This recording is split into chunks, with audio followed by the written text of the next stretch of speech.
This right here is our standard in filling.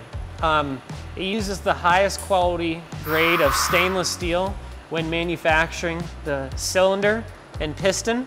The piston and cylinder were custom designed for our volume, and the piston has a specific groove pattern that allows for expansion and contraction of the O-rings. Now, when you talk about O-rings and lubrication, Petrogel makes a great lubricant on the market that's food grade safe by the FDA, and I highly recommend it. It's something that throughout your process, you're gonna have to do multiple lube runs if you're filling at 200+ degrees. So when we do a brine setup, we may go up to 210 degrees when we're hot filling, and you have to be mindful. And you can't stop the machine for longer than 3 minutes without all the lubrication actually breaking down. So then you have to do a full relubrication process, which takes about 15 minutes of time. Now, what's also nice about this equipment is it's very easy to get to. So this is gonna take your entire port out. This right here is based on a hinge, so the clamp just spins open. Then this is based on a basic spanner joint, so you're just gonna spanner this open. And then all our controls are on this side of the machine.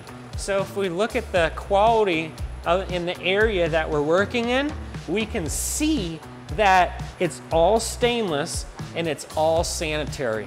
And that's what we want, because an operator's not gonna chip a piece of this high grade stainless into the product.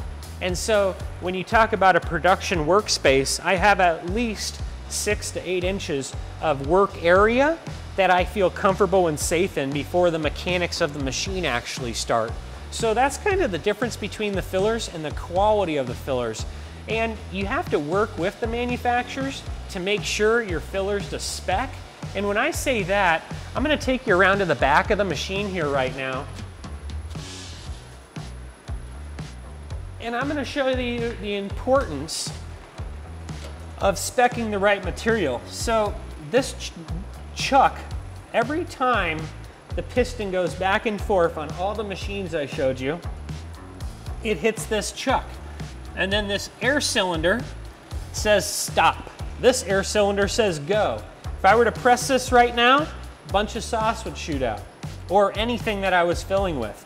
So this chuck is mainly made out of aluminum. And then the kicker is the bolt is made out of stainless.